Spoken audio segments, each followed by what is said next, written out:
Alappuzha ചെങ്ങന്നൂരിലെ ABVP പ്രവർത്തകനായിരുന്ന Vishal കൊല്ലപ്പെട്ട കേസിൽ ഇപ്പോൾ എല്ലാ പ്രതികളെയും വെറുതെ വിട്ടിരിക്കുകയാണ്. മാവേലിക്കര അഡീഷണൽ സെഷൻസ് കോടതിയാണ് വിധി പറഞ്ഞത്. ഇപ്പോൾ പ്രോസിക്യൂട്ടർ സംസാരിക്കുകയാണ്, കേൾക്കാം. ഒക്കെ കോടതി മുമ്പാകെ തക്കതായ തെളിവുകളും മൊഴികളുമാണ് രേഖപ്പെടുത്തിയിട്ടുള്ളത്. അപ്പീൽ നൽകാനാണ് പ്രോസിക്യൂഷൻ നിർദ്ദേശിക്കുന്നത്.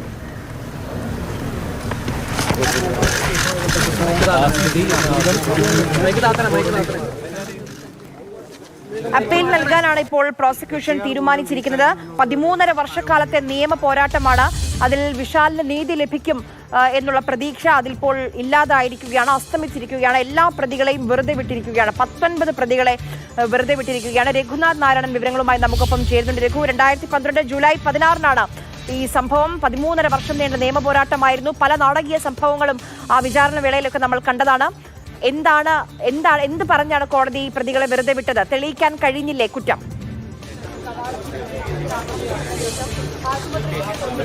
ഒറ്റ വരി മാത്രമേ ഈ വിധി പ്രഖ്യാപിച്ചുകൊണ്ട് കോടതി പറഞ്ഞുള്ളൂ. പ്രതികളെ മുഴുവൻ വെറുതെ വിട്ടിരിക്കുന്നു. വിധിയുടെ വിശദാംശങ്ങൾ, എന്തുകൊണ്ടാണ് ഈ പ്രതികളെ വെറുതെ വിട്ടത് എന്നുള്ള കാര്യത്തിൽ അതിൽ വ്യക്തത വരണമെന്നുണ്ടെങ്കിൽ ജഡ്ജിമെന്റിന്റെ കോപ്പി പുറത്ത് വരണം. പറഞ്ഞതുപോലെ 2012 ഇപ്പോൾ ABVPയുടെ സംസ്ഥാന ഭാരവാഹിയാണ് സംസാരിക്കുന്നത്. പ്രോസിക്യൂഷനെ ആവശ്യപ്പെട്ടുകൊണ്ട് സുപ്രീം കോടതി വരെ പോവേണ്ട സാഹചര്യം ഉണ്ടായിട്ടുണ്ട്. സർക്കാർ ഉൾപ്പെടെ ആ സമയത്തെല്ലാം അതിനെ എതിർക്കുന്ന കാര്യങ്ങളാണ് നടത്തിക്കൊണ്ടിരുന്നത്. ആ സമയത്താണ് സുപ്രീം കോടതി വരെ പോയിട്ട് സ്പെഷ്യൽ പ്രോസിക്യൂഷനെ ആവശ്യപ്പെടേണ്ട സാഹചര്യം ഉണ്ടായത്. അതോടൊപ്പം നമുക്കറിയാം, ഈ സംഭവം നടന്ന സമയത്ത് അന്ന് അവിടെ ഉണ്ടായിരുന്ന SFIയുടെയും KSUവിൻ്റെ പ്രവർത്തകർ, KSUവിൻ്റെ ജില്ലാ കമ്മിറ്റി മെമ്പർ, അദ്ദേഹം ഇന്ന് വക്കീലാണ്. അന്ന് പറഞ്ഞ മൊഴി എന്ന് പറയുന്നത് അവിടെ ക്യാമ്പസ് ഫ്രണ്ടിൻ്റെ യൂണിറ്റ് ഉണ്ടായിരുന്നു, അവർ തീവ്ര സ്വഭാവമുള്ള സംഘടനയായിരുന്നു എന്നാണ്. പക്ഷേ കോടതിയിൽ പറയുന്ന സമയത്ത് അത് മാറ്റി പറയുന്ന സാഹചര്യമായിരുന്നു. അതുപോലെ SFIയുടെ അന്നത്തെ അവിടുത്തെ യൂണിറ്റ് സെക്രട്ടറി ആയിരുന്ന അഖിൽ ബാലൻ, അയാളും കോടതിയിൽ വരുന്ന സമയത്ത് ഈ മൊഴി മാറ്റുന്ന സാഹചര്യമാണ് ഉണ്ടായത്. നേരത്തെ എങ്ങനെയാണോ പോലീസ് അനാസ്ഥമായിട്ട് ഈ കേസിനെ കണ്ടത്, അതുപോലെ സർക്കാരും ഇടതുപക്ഷവും വലതുപക്ഷവും SFIയും KSUവും ഈ കേസിനെ അട്ടിമറിക്കാൻ വേണ്ടിയിട്ട് മൊഴി മാറ്റിയ സാഹചര്യമുണ്ട്. ഇത്തരത്തിൽ ഒട്ടനവധി കാര്യങ്ങൾ നമുക്കറിയാം. അഭിമന്യു മരിച്ചു വീണ്, 2018 മരിച്ചു വീണ്, ഇന്ന് 2024 ഈ കേസിന് വിചാരണ നടക്കുന്ന സമയത്ത് SFIയുടെ യൂണിറ്റ് സെക്രട്ടറി ആയിരുന്ന അന്ന് DYFIയുടെ ലോക്കൽ കമ്മിറ്റി അംഗമായിരുന്ന ഒരാൾ പറയുകയാണ്, ക്യാമ്പസ് ഫ്രണ്ടിനെ കുറിച്ച് അറിയില്ല, അല്ലെങ്കിൽ അഭിമന്യുവിനെ കൊന്നത് ക്യാമ്പസ് ഫ്രണ്ടാണോ എന്ന് അറിയില്ല, മൗനം ഭുജിച്ച് നിൽക്കുകയായിരുന്നു. അത്തരത്തിലുള്ള കാര്യങ്ങളൊക്കെ നമുക്ക് കാണാൻ വേണ്ടി സാധിക്കും. ABVP മേൽക്കോടതിയെ സമീപിക്കാനും അതോടൊപ്പം തന്നെ വിശാലിൻ്റെ കേസിൽ പ്രതികളായിട്ടുള്ള മുഴുവൻ കുറ്റക്കാരെയും അവരെ ശിക്ഷിക്കുന്നതുവരെ പോരാട്ടം തുടരാനുമാണ് തീരുമാനം. അതുമായിട്ട് ABVP മുന്നോട്ട് പോകും. ഇത്തരത്തിൽ ഈ കേസ് അട്ടിമറിക്കാൻ ശ്രമിച്ച എല്ലാവരെയും പൊതുസമൂഹത്തിന് മുമ്പിൽ കാണിക്കുവാൻ വേണ്ടിയിട്ടും ABVP തീരുമാനമെടുത്തിട്ടുണ്ട്. അത്തരത്തിൽ മുന്നോട്ട് പോകും.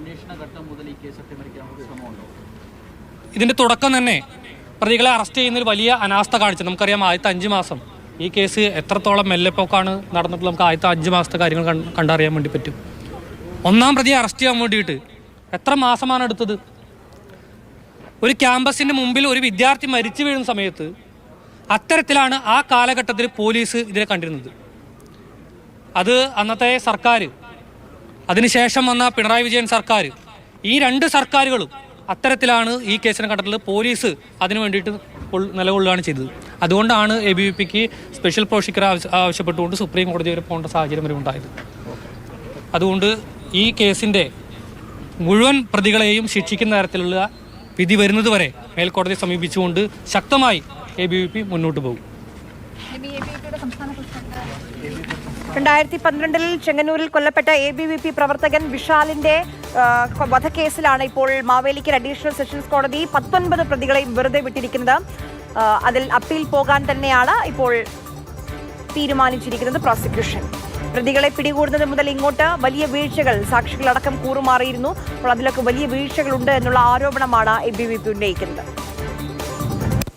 രഘുനാഥ് നാരായണൻ ഒരിക്കൽ കൂടി നമുക്കൊപ്പം ചേരുന്നുണ്ട്. രഘു, വിധി പകർപ്പിന്റെ പൂർണ്ണരൂപം ഇനിയും ലഭ്യമാകേണ്ടതുണ്ട്. പക്ഷെ ഇപ്പോൾ തന്നെ അപ്പീൽ പോകാൻ തീരുമാനിച്ചിട്ടുണ്ട്.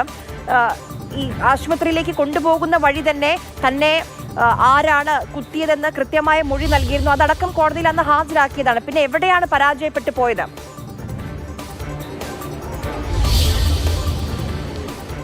ഈ കേസിൻ്റെ ഒരു നാൾവഴി തന്നെ നമ്മൾ പരിശോധിക്കേണ്ടി വരും എന്തൊക്കെയാണ് കാരണങ്ങളെന്ന് വ്യക്തമാക്കാൻ വേണ്ടി. കാരണം ഈ ABPയുടെ നേതാവ് പറഞ്ഞതുപോലെ തന്നെ ഈ കേസിൻ്റെ ആദ്യഘട്ടം മുതൽ അന്വേഷണത്തിൽ വലിയ വീഴ്ചയുണ്ടായി. ആദ്യഘട്ടത്തിലൊന്നും പ്രതികളെ പിടിച്ചില്ല. വ്യാപകമായ രീതിയിലുള്ള ആക്ഷേപം ഉന്നയിച്ചതിൻ്റെ പശ്ചാത്തലത്തിലും പരാതിയൊക്കെ പോയതിൻ്റെ അടിസ്ഥാനത്തിലാണ് സംസ്ഥാന ക്രൈംബ്രാഞ്ചിന് കേസ് കൈമാറുന്നത്. സംസ്ഥാന ക്രൈംബ്രാഞ്ചും വളരെ വർഷങ്ങളെടുത്താണ് കേസ് അന്വേഷിച്ചത്. 5 വർഷത്തിന് ശേഷം മാത്രമാണ് കുറ്റപത്രം സമർപ്പിക്കാനായത്. അതുകൊണ്ട് ഒരു കേസിൻ്റെ അന്വേഷണം അല്ലെങ്കിൽ ആ കേസ് കോടതിയിൽ തെളിയിക്കണമെന്ന് അതിൻ്റെ ആദ്യ മണിക്കൂറിൽ ആദ്യ ദിവസങ്ങളിൽ ശേഖരിക്കുന്ന തെളിവുകളും മറ്റ് തൊണ്ടിമുതലുകളുമൊക്കെയാണ് ഈ കേസുകളിലെല്ലാം നിർണായകമാകുക. ഈ വിശാലിൻ്റെ കേസിൽ അതുണ്ടായിട്ടില്ല എന്നുള്ളതാണ് വസ്തുത. എന്ന് മാത്രവുമല്ല കൂടുതൽ ആദ്യഘട്ടത്തിൽ പ്രോസിക്യൂഷൻ അടക്കം അല്ലെങ്കിൽ ഈ കേസ് കോടതിയിൽ വന്ന ആദ്യഘട്ടത്തിലടക്കം നല്ല രീതിയിലുള്ള വാദങ്ങൾ നടന്നില്ല എന്നുള്ളൊരു പരാതി ആദ്യം മുതൽ തന്നെ സംഘപരിവാർ സംഘടനകൾ ഉന്നയിക്കുന്നുണ്ട്. അതിനുശേഷം അവരുടെ ആവശ്യപ്രകാരം അവർ സുപ്രീം കോടതി പോയിട്ടാണ് സ്ഥിരമായി സംഘപരിവാറിന്റെ കേസുകൾ വാദിക്കുന്ന പ്രതാപൻ നാരായണനാണ് വിവരങ്ങൾ നൽകിയത്. കേസിന്റെ നാൾ വഴി നോക്കുമ്പോൾ